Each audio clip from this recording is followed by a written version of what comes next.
Hello, it's Randy Rhodes. Here's a clip from our show, and go to randyrhodes.com for the whole thing in a podcast. Buy a stinking podcast. Believe it. Knock, knock. Who's there? It's a figment of your imagination. Randy Rhodes Show. Turn up your mind. You thought the Electoral College was a crock? Hey, Price Waterhouse Cooper, everybody. Price Waterhouse Cooper. Getting the best picture wrong? All right, here's what I think they should do. As soon as La La Land, did anybody see it? Oh, you must. You must. Oh, I did. Yeah, I know you did. No one else saw it. Did you see Moonlight? No. No. Yeah. So, all right. Here's what I would offer. I would say when they make La La Land available for download, after the first 2 minutes, it should turn into Moonlight. That's what it is.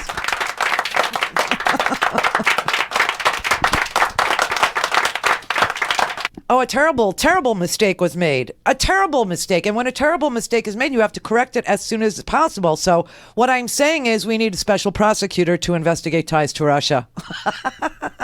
Oh, who am I kidding?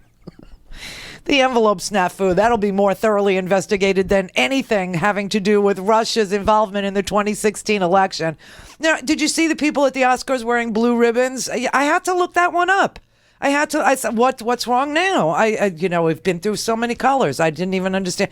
That was in support of the ACLU. Now, if you wore a ribbon for everything that Trump is doing wrong already, you'd look like a float at Mardi Gras. So I had to look it up. I don't know what, all the colors. There's so many colors. I just, you got your pinks, you got your rainbows, you got your blues now. You got, someone was wearing a red. I don't know what any of these things are for. But, wow, I tell you that except for Jimmy Kimmel was fantastic last night. That whole thing with bringing people on the tour, into the I mean, you have to be so on your game to perform like that in front of all these people live with a complete unknown, a complete X factor in the algorithm, in the equation to even go there. That was freaking amazing. I think I'm going to change what I watch in the evening now, because right now I am Don Lemon's bedmate. I'm a CNN kind of a girl. But okay, so that was a big mistake, and it will be investigated. Russia, anybody? No. Now, all this crap that's going on, it is an amazing thing. Yes, it's true. Reince Priebus told the media that he's trying to lean on the FBI. He asked the FBI to officially deny reports that the Trump campaign officials were in constant contact with Russian intelligence. It's a good cop, bad cop thing. Trump attacks the intelligence services, and then Reince tries to co-opt them. Not exactly good cop, bad cop. Like asshole cop, bad cop is what we have here. He's like they're and Reince. All these names, man. I tell you, I am so overloaded with Russian names and German names and bizarro world scenarios and everything else. But what's his name? Sean Sphincter. Who's the press secretary? Isn't his name Sphincter? Right, yeah. Sean Sphincter, who does the press briefings. Oh, yes, spicy sphincter. Oof, that's got to be painful. No wonder he's such a butt. I don't even want to go there. But he actually has now started shaking down his own staff. This is the level of paranoia within the White House. I mean, the Nixon painting has got to be like hysterical laughing, truly. Do you know what I mean? Kennedy's probably looking down going, oh, man, I thought I saw it all. But the Nixon one's got to be going, oh. And W has reappeared on the TV. Did you see W? Yeah, I didn't even pull it because I can't take it. But he's not aging well, let's just say that. And he said, that the attack on the press is like so bizarre, even for him. He was the commander guy once, yes, sir. And he thinks this whole thing on the attack on the media is dangerous and, weird and all that. But anyway, so W's come back because obviously he's not the worst president we ever had. Now this one is. So he's like so grateful to Trump that he's actually doing morning TV. I think he was on with the Matt Lauer this morning. Yeah, but last week Sphincter got so... What? So I mispronounced a name or two. I can't... There's so many now. There's so many. He had Putzer beat his wife. His wife was on Oprah sitting there saying, my husband, he threatened to throw me in the gutter if I told her. In a disguise. Bannon's wife also filed, he beat me. The police report says when they got there, she was beaten. She actually was beaten. Her eye was like black and blue and swollen, but it never happened. I mean, these people are the masters of doing bad things and then saying never happened. So Sphincter is one of those, but he's so paranoid now that he's actually shaking down his own staff. He had an emergency meeting where staffers were told to dump their phones on a table for a phone check to prove they had nothing to hide. And Don McGahn, the lead, he is the White House counsel. Don McGahn was there.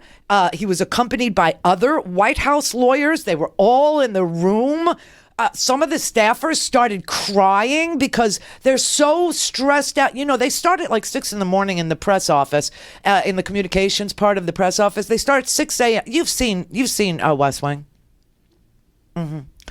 They start at 6 a.m. They don't get done till midnight, right? I mean, it's a long ass day, and now all of a sudden they don't even have, confidence in the new guy who just they don't even. So people are crying. They wanted all the electronics, whatever the staffers were carrying, whatever that they had to, including their government issued and personal cell phones. Sphincter said if there's any more problems, he's going to do more phone checks. And it's trying to find leaks to the media, and they use these different programs. Like I remember when I first found out that WhatsApp was like encrypted. I didn't know that, but everybody around the world, they use WhatsApp. Okay, everybody around the world uses WhatsApp because it's global. It's not like here. You take your little iPhone overseas, it doesn't work. Did you ever do that? Only snowflakes know because we have passports. Just saying. But yeah, I mean, so they use these different apps. They have this one app called Confide. It's an encrypted and screenshot protected messaging app. It automatically deletes the texts after you send them. There's another one called Signal. That's another encrypted messaging system. They're telling them you can't use these anymore, that it's a violation of the Presidential Records Act, according to multiple sources in the room, which means his meeting about leaking leaked. It leaked everywhere. I got to tell you, it was like immediate. Politico had the story. I believe they had it first. Now the Washington Post has the story. The Washington Post has the actual dialogue that took place. They know who was in the room. They know that Don McGahn, the White House counsel, was in the room. They know that other lawyers at the White House were in the room. They know which apps were discussed. They know who was made to cry. One of the girls that was made to cry was a girl named Jessica Ditto, as in Ditto Head. But she said they reported that Spicer harshly criticized the work of Deputy Communications Director Jessica Ditto, causing her to cry. Two people familiar with the incident leaked and told the press, quote, the only time Jessica recalls almost getting emotional is when we had to relay the information on the death of Chief Ryan Owens, Sphincter said, referring to the Navy SEAL killed in action in Yemen. And by the way, speaking of Ryan Owens, his father, William Owens, is demanding an investigation into Ryan Owens' death.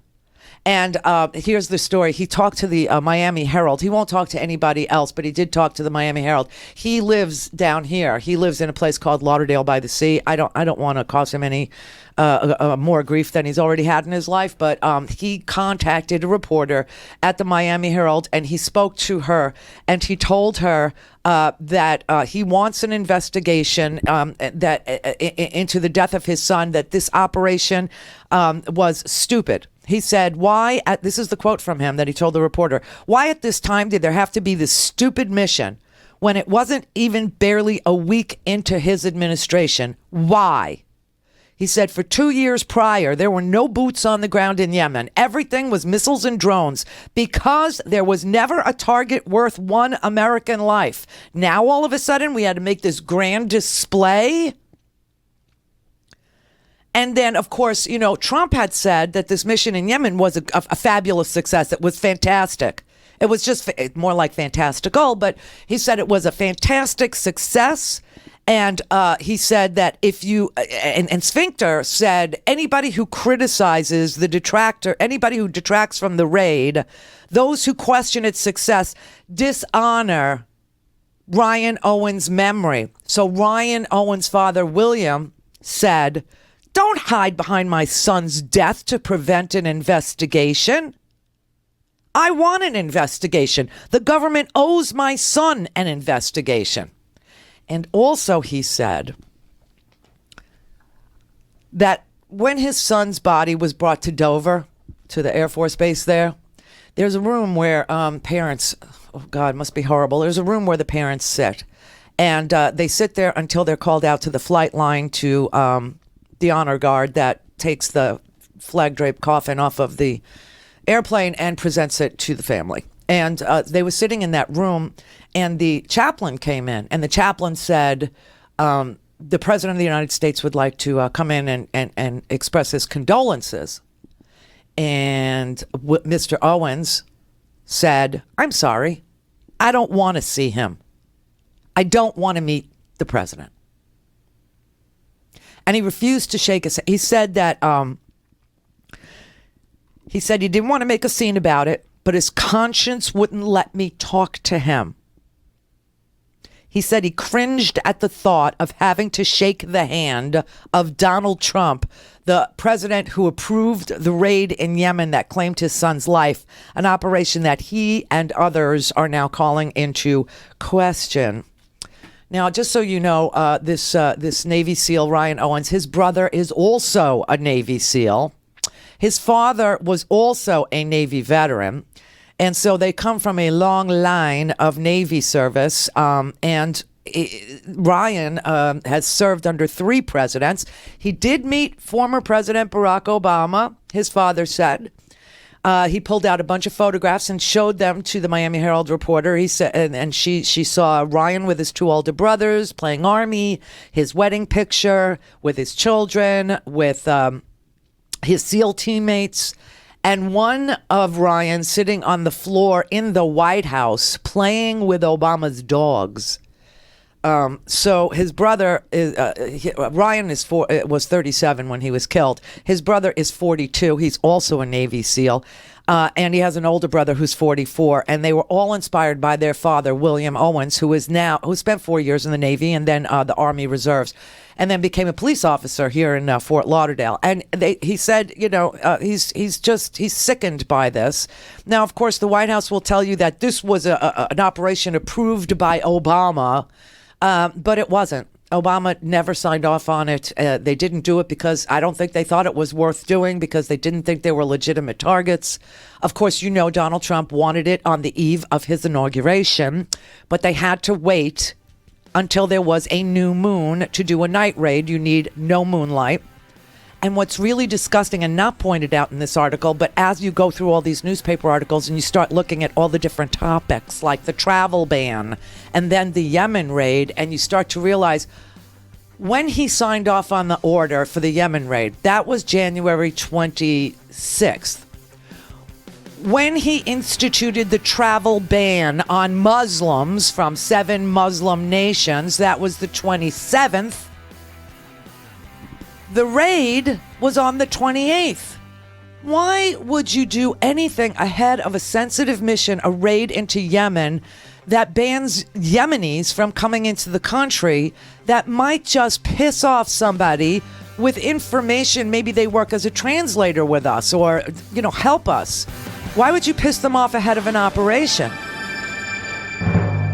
Clear for takeoff. Randy Rhodes Air Force. Air Force. RandyRhodes.com. Go to RandyRhodes.com for the whole thing and a podcast. Buy a stinking podcast.